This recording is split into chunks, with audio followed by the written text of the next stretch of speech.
Hello everyone, welcome to let's lose weight. आज का जो हमारा एपिसोड है that will be based on cheat day. तो बहुत ज़रूरी है ये समझना कि क्या चीट डे होता है, आपको चीट डे के साथ कैसे टैकल करना चाहिए, क्या चीट डे होता भी है।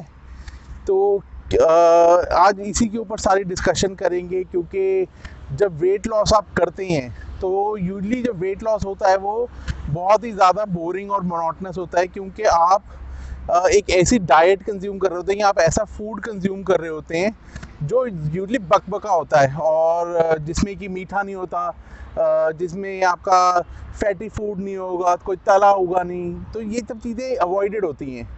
तो बहुत बार आपका जब दिल करता है कि मैं आज समोसे खाऊं, आज मैं जलेबी खाऊं या आज कुछ भी ऐसा खाऊं, और जिस दिन बहुत ज़्यादा क्रेविंग होती है या आप जिस दिन खाने का प्रोग्राम बनाते हैं उसको लेबल करा जाता है कि वो चीट डे आपका। क्यों? क्योंकि आज दिन आपने एक चीटिंग करी है अपने रेगुलर जो फ्लो आप फॉलो कर रहे थे उससे।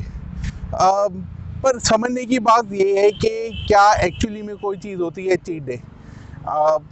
मैं ये बात इसलिए बोल रहा हूँ और आउट ऑफ अपने ओन एक्सपीरियंस बोल रहा हूँ, क्योंकि बहुत बार क्या होता है कि लेट से आपको एग्जांपल के तौर पे देता हूँ।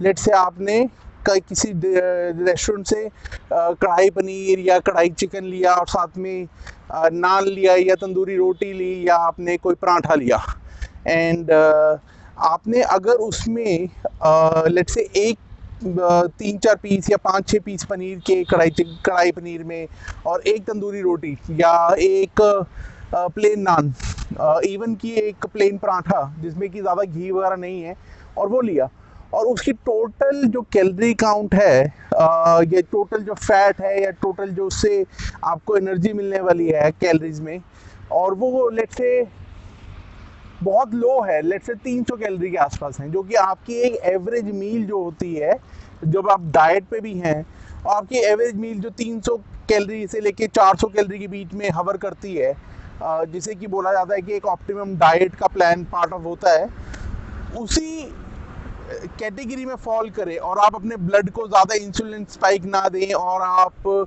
एक छोटा पोर्शन खा रहे हैं, तो क्या वो चीटिंग होगी? I don't think so. क्यों? क्योंकि आपने खाया चाहे एक ऐसी चीज़ है जो कि हेल्दी नहीं है, पर क्योंकि आपने उसको पोर्शन कंट्रोल कर लिया, तो आपने एक ही रोटी खाई। यूजली आप जब पहले खाते थे तो आप 2 नान या 2 पराठा या 3 पराठा, इवन की 3 तंदूरी रोटी ऐसे लिमिट में खाते थे, और आप अकेले ही 3-3 4-4 चीज़ें खाते थे। लेट से आपने पनीर भी डाल लिया, आपने दाल भी डाल ली, और आपने कोई और मिक्स वेज डाल ली, आपने चिकन कराया तो चिकन के साथ 2 तरह की चिकन हो गई, एक स्टार्टर हो गया, कुछ भी ऐसी चीज़ें। आपका पोर्शन इतना बड़ा होता था कि वो ओवरऑल कैलोरी को 1500 तक या 1200 से 1500 कैलोरी तक ले जाता था, जो यूजली आज की डेट में आप दूर दूर तक नहीं खाते हैं। आप अंडर 1000 या 1200 कैलोरी के अंडर सारा दिन निकालते हैं, वो आप एक ही टाइम के खाने से निकाल जाते थे। तो इसलिए चीट डे को अगर आप कंट्रोल कर सकते हैं, पोर्शन को कंट्रोल कर सकते हैं, और आप इस चीज़ को मे बी 2 हफ्ते में एक बार या महीने में एक बार करें, तो आई डोंट थिंक कि कोई चीट डे नाम की चीज़ है। And this is what I have been doing. वैसे तो मैं बाहर का खाना ना ही प्रेफर करता हूँ, क्योंकि बाहर एक तो मसाले बहुत तेज़ होते हैं, दूसरा कोविड के टाइम में थोड़ा सेफ्टी के जहन से थोड़ा प्रिकॉशनरी रहता हूँ। तो इसलिए मैं ये बार बार बोलता हूँ कि कोविड का टाइम जो चल रहा है, ये इस टाइम बेस्ट टाइम है to do the weight loss, क्योंकि आप वैसे ही बाहर का खाना अवॉइड कर रहे हैं, एंड लेट से आपने खाया भी और उसमें भी पोर्शन कंट्रोल कर लिया। जैसे कि मेरा एक दिन बड़ा दिल था कि मैं कीमा नान खाऊं। यूजली आज से थोड़े टाइम पहले तक, अगर जब मैंने ये वेट लॉस की जर्नी स्टार्ट नहीं करी थी, तो मैं 2 कीमा नान, तकरीबन 2 प्लेन नान, और साथ में कढ़ाई चिकन आधा, plus on top of that मैं स्टार्टर के अंदर लेट से अफगानी चिकन, या जिसमें एक्स्ट्रा क्रीम एक्स्ट्रा बटर रहता है, ये सब खाता था अपने एक टाइम के खाने के अंदर, अगर मैं किसी दिन बाहर से मंगा रहा हूँ। और आज मैंने अभी थोड़े दिन पहले ही, 3-4 दिन पहले ही उसी रेस्टोरेंट से कीमा नान मंगाया, और मैंने खाया कितना? एक। That's it. और वो मेरा लंच था। सिर्फ मैंने एक कीमा नान मंगाया और वो मैंने एक कीमा नान खाया, and I felt really good, क्योंकि एक तो टेस्ट में डिफरेंट था, दूसरा, I did not went out of control. मैं आप सबको एक चीज़ ज़रूर रेकमेंड करूँगा, अगर आपका वेट बहुत ज़्यादा मेरी तरह ओवर वेट नहीं है, आप बहुत हैवीली ओवर वेट नहीं है, तो आप वंस इन अ वाइल मीठा भी खा सकते हैं। Again portion control is the key. अगर आप पोर्शन को कंट्रोल करके चलेंगे, अगर आप अपने आप को कंट्रोल में रखेंगे कि अब मैं सिर्फ एक ही लड्डू खाऊंगा या मैं एक ही गुलाब जामुन खाऊंगा, जबकि आप पहले 3-3 4-4 खा सकते थे या खाते रहे हैं। आपको केक पसंद है, आपने सिर्फ एक पीस का भी 1/4 कर दिया, टेस्ट के लिए खाया सिर्फ, तो बिलीव मी आपको कोई चीज़ नहीं होगी जो कि चीट डे में कहलाएगी। पर अगर आप आउट ऑफ कंट्रोल होते भी हैं उस दिन, तो कोशिश करिए उस दिन थोड़ी सी एक्स्ट्रा एक्सरसाइज करने की, थोड़ा सा बाकी मील्स को कंट्रोल करने की।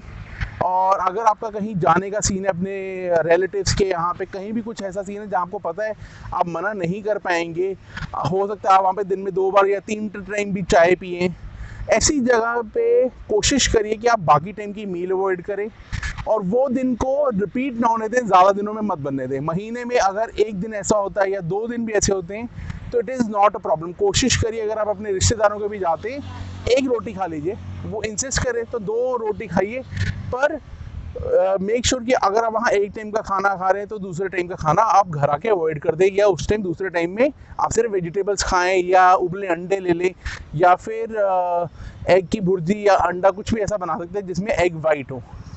तो आई होप ये जो चीट डे के ऊपर मैंने आज आपको इन्फॉर्मेशन दी है, this is out of my experience and it is going to be nearly 4 weeks now. 10th सितंबर को जाके I will be completing my 1 month journey out of maybe 12, 15, 20 doesn't matter, क्योंकि जो मैं आज चेंजेस करने जा रहा हूँ, हो सकता है इसमें कुछ जो ड्रास्टिक चेंजेस हों वो शॉर्ट टर्म हो, पर इसमें बहुत सारे चेंजेस ऐसे हैं जो कि लॉन्ग टर्म रहने वाले हैं। जैसे कि दिन में मैं जब अब लंच करता हूँ, आज जो मैंने लंच करा है बहुत सिंपल सा लंच था, दाल की कटोरी थी, एक रोटी थी, रोटी भी मैंने आज थोड़ा टेस्ट बदलने के लिए बेसन की खाई थी, बेसन और आटा मिक्स वाली रोटी, एंड साथ में सलाद था, सलाद में भी बस टमाटर और प्याज रहा है। तो ये कुछ ऐसी चीज़ें हैं जो कि परमानेंट रहने वाली हैं। जो मैं पहले 3-3 रोटियां एक टाइम में खाता था, वो 3 की जगह वो 2 या 1 पे ही रहने वाली हैं। तो ये कुछ ऐसे चेंजेस हैं जो पोर्शन कंट्रोल हैं, आई थिंक ये मेरे साथ सारी उम्र रहने वाले हैं अब, and I will not change my portion control, क्योंकि अगर आप अपने पोर्शन को कंट्रोल कर लेंगे तो आपको डाइट नाम की किसी चीज़ में घुसना नहीं पड़ेगा। आपको ये नहीं देखना पड़ेगा आप क्या खा रहे हैं, आप चावल भी खा पाएंगे, आप रोटी भी खा पाएंगे, दाल, सब्जियाँ, इवन कि आप पास्ता कुछ भी खा सकते हैं, अगर आप पोर्शन कंट्रोल करने में कामयाब रहे तो। तो आप पोर्शन कंट्रोल पे फोकस करिए, अपनी डेली की वॉक पे फोकस करिए, और भूल जाइए कि कीटो डाइट क्या है, एटकिंस डाइट क्या है, आपको रिगरस अमाउंट ऑफ एक्सरसाइज करनी, ये सब चीज़ें अभी छोड़ दीजिए। Initially focus on portion controlling your food. ठीक खाइए, सब कुछ खाइए, फ्रूट खाइए, हर चीज़ खाइए, बस पोर्शन कंट्रोल करके खाइए। फ्रूट खाना है तो एक खाएं, रादर देन 3 अलग अलग फ्रूट एक ही टाइम पे खाना, ये सब चीज़ें मत करें। सिर्फ एक फ्रूट पकड़ें, कोशिश करें इनिशियली जब आप अपने वेट लॉस की जर्नी में हैं, ऐसे फ्रूट खाएं जो कि कम शुगर को स्पाइक देने वाले हों। आम मत खाएं, वाटरमेलन ना खाएं, ऐसी चीज़ें ना खाएं, मौसम्मी खा लें। ऑन द अदर हैंड मैं बोलूँगा आपको कि बेरीज खाएं, ये सब खाएं, एप्पल खा लें, एप्पल खाएं, एक खाएं, क्या दिक्कत है, कुछ नहीं है उसमें। एक एप्पल से ऐसा कुछ नहीं है कि आप ओवरवेट हो जाएंगे, बल्कि वो आपको ऐसे ऐसे मल्टी विटामिन दे के जाएगा जो कि आपको यूजली अगर डेफिशिएंट हुए तो मल्टी विटामिन के कैप्सूल तक आपको थोड़े टाइम बाद खाने पड़ जाएंगे। तो have good food, have it in a portion control. And guys, if you are still not losing weight, please get motivated from this video. I have crossed my 3rd week. It is not something that you cannot do. This is the best time to do it. So guys, let's get cracking, let's lose weight. Thank you for watching. Have a nice day. Bye bye.